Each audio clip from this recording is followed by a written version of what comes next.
श्री राधे।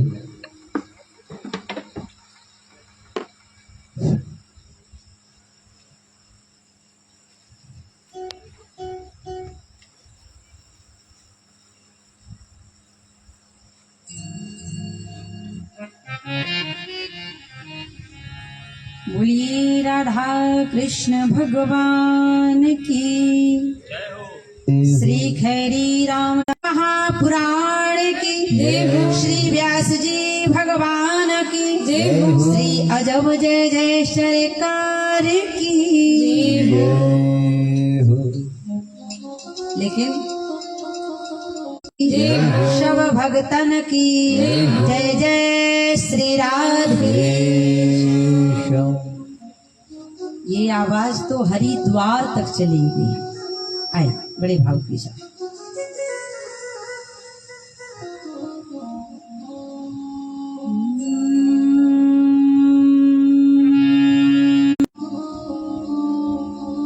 सरस्वती देवी नमः। श्री राधा वल्लभ घनश्याम चरण कमलेभ्यो नमः। फलाय धरोष्ठा पूर्णेन विन्दर सुन्दर मुखादिनेत्रात् श्रीकृष्णाति परं किमपि तत्त्वहं न जाने। मैं चरणों की दास श्री हनुमते हो सहाय। ओम वीर वीराय इंद्री कुमाराय नमो नमः। बोलिए श्री हनुमान जी महाराज। कहा हमारा पैजामा 6 इंच बड़ा होगा काट देना। पत्नी ने कहा समय मिलेगा तो काटेंगे। बहू से कहा, बहू ने भी कहा समय मिलेगा बाबूजी तो काटेंगे। पुत्री से कहा, पुत्री ने कहा पिताजी समय मिलेगा तो काटेंगे। अब मास्टर साहब ने पैजामा आंगन में टांग दिया। लेने की परंपरा कितने लोगों की है? तेरा हाथ उठाइए। सबकी परंपरा है। आए सभी गाएं। वो मीठे रस से भरी ओरी राधा रानी लागे, महारानी लागे। मने कालो कालो यमुना जी को पानी लागे।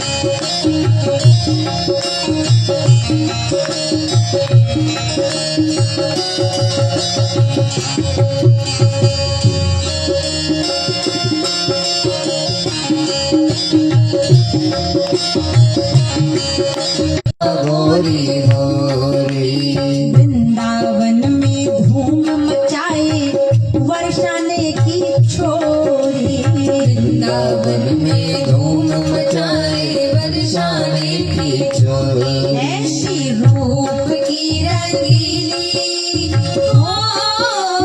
मीठे रस से भरी ओरी राधा रानी लागे, महारानी लागे। मत करो करो यमुना जी को पानी लागे। कालो कालो यमुना जी को पानी लागे। कालो कालो यमुना जी को पानी लागे। मने कालो कालो यमुना जी। लेकिन हमारे जो जजमान जी है ना, श्री विश्वनाथ कुशवाहा जी, वो बोल रहे थे देवी जी आप जब हरिद्वार से हमारे खैरी रामदास फतेहपुर में अजब धाम सरकार की पावन भूमि पर आएंगी ना, तो हमारे यहाँ के भक्त इतने अच्छे मिलेंगे आपको कि आपको किसी से बोलना नहीं पड़ेगा। पुणे में महाराष्ट्र, हमने कहा सभी माताएं कहें राधा रानी की जय, राधे श्याम की जय। एक माता जी खड़ी हो गई, बोली देवी जी हम कुछ भी बोल सकते हैं लेकिन राधे श्याम तो नहीं बोल सकते। हमने कहा क्या बात है, राधे श्याम नहीं बोलेंगी क्यों? माता जी बोल पड़ी इसलिए क्योंकि राधे श्याम तो हमारे उनका नाम है। हमने कहा किनका नाम है? बोली पप्पू के पापा जी का। और देखो भारतीय संस्कृति कहती है कि भारत की स्त्री को, भारत की पत्नी को कभी पति का सिंदूर अपने माथे पर लगा लेती है, उनके पति की आयु दिन दूनी रात चौगनी अपने आप बढ़ जाया करती। लेकिन आजकल मैंने देखा है, आजकल ये माताएं बहनें पति का नाम तो छोड़िए, आजकल ये माताएं पुराण की जय हो। परब्रह्म परमात्मा अखिल कोट ब्रह्मांड नायक राधिराज योगीराज श्री राधे घनश्याम जी के चरणों में प्रणाम, भागवत भगवान के चरणों में प्रणाम, जिनकी ये पुण्य भूमि है। श्री अजब जय जय सरकार परम पूज्य पिताश्री पंडित श्री त्रिभुवन प्रसाद उपाध्याय जी, जो कि जजवान जी के गुरु जी हैं और श्रीमद् भागवत महापुराण का जो 18,000 श्लोकों का गायन कर रहे ऐसे पिताजी को भी व्यास मंच से प्रणाम। बंधुगण, मुख्य जजवान जो 7 दिन तक इस संकल्प लेकर भागवत की कथा को सुन रहे हैं, मोक्ष की कामना को लेकर श्रवण कर रहे भागवत ऐसी शोभा बढ़ने वाली, इसलिए आए हुए सभी कथा प्रेमी, भगवत कथा प्रेमी श्रोताओं को व्यासपीठ से सादर जय सियाराम, राधे राधे, शुभाशीर्वाद। आए अब प्रथम दिवस की मोक्षदायिनी भागवत की कथा का रस पान कर। बोलिए भागवत भगवान की जय हो। भागवत का अर्थ है भागवत, भासी भक्ति गासे तापत्राय विनाशाय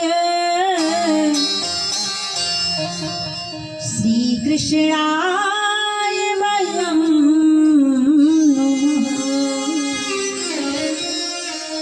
एक सच्चित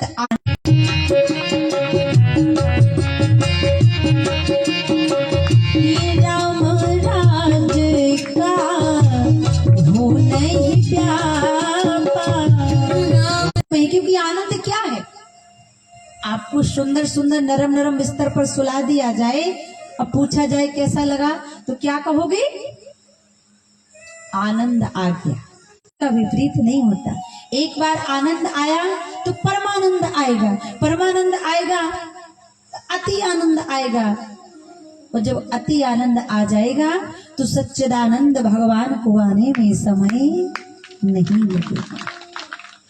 कहा भगवान ने पांडु नंदन अर्जुन हुए।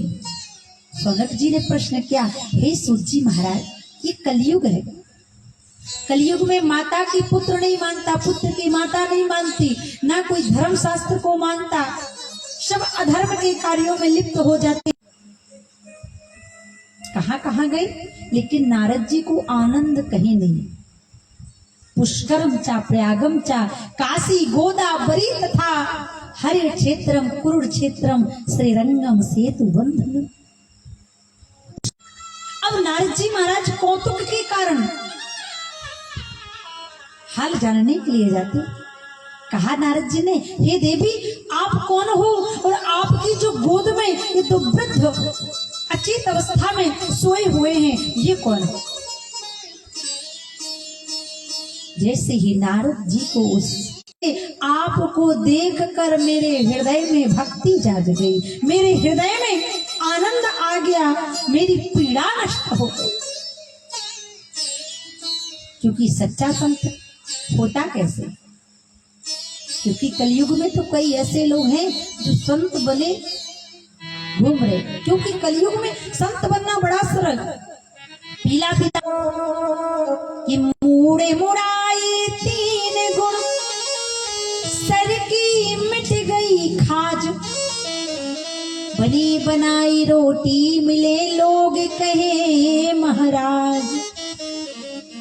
लेकिन सच्चा संत कौन है? बोले कलयुग में नारद जी को देखकर भक्ति की पीड़ा नष्ट हो गई। क्यों? क्योंकि नारद जी है संत, और ऐसे संत नहीं, बोले जो सात्विक संत हैं, बनावटी संत नहीं। तो सात्विक संत की पहचान, एक बार एक महात्मा जी यमुना के किनारे रहते थे, राधा रानी का भजन करते थे, लेकिन जब यमुना जी में स्नान करने जाते थे और 12 से 3 तक राक्षसी बेला होती। अब महात्मा जी स्नान करने जाते, राधे राधे बोलते, और वेश्या परेशान, अरे ये महात्मा जी आकर मुझे डिस्टर्ब करते हैं, परेशान करते हैं, आज इनको तो मैं महात्मा जी के सर पर उड़ेल दी।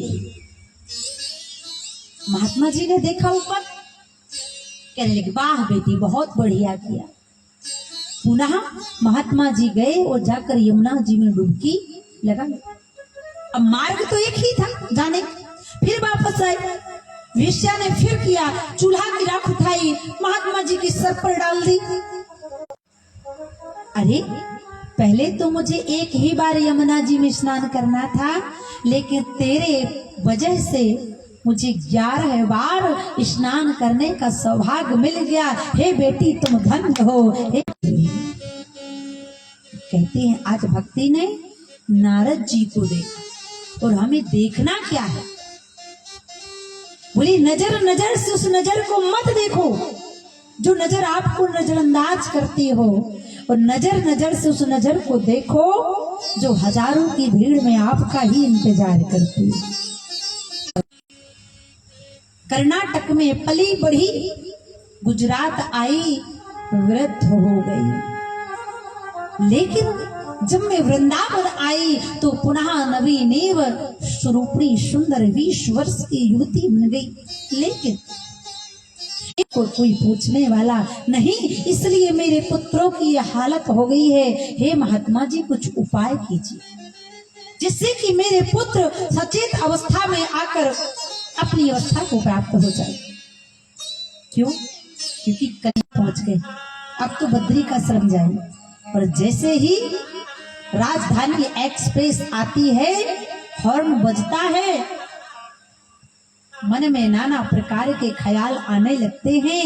अरे मैं तो चला जाऊंगा, लेकिन थोड़े थोड़े नेत्र ज्ञान और वैराग्य में खोले और पुनः बंद कर दिए। नारद जी को बड़ा आश्चर्य लगा।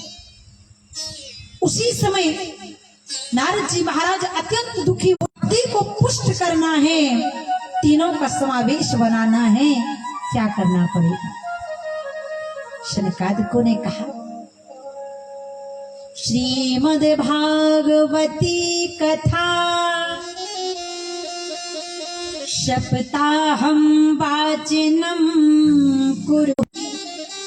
वैष्णव भगवान की कथा सुनने आए सब देवता मनुष्य का अवतार लेकर भागवत की कथा सुन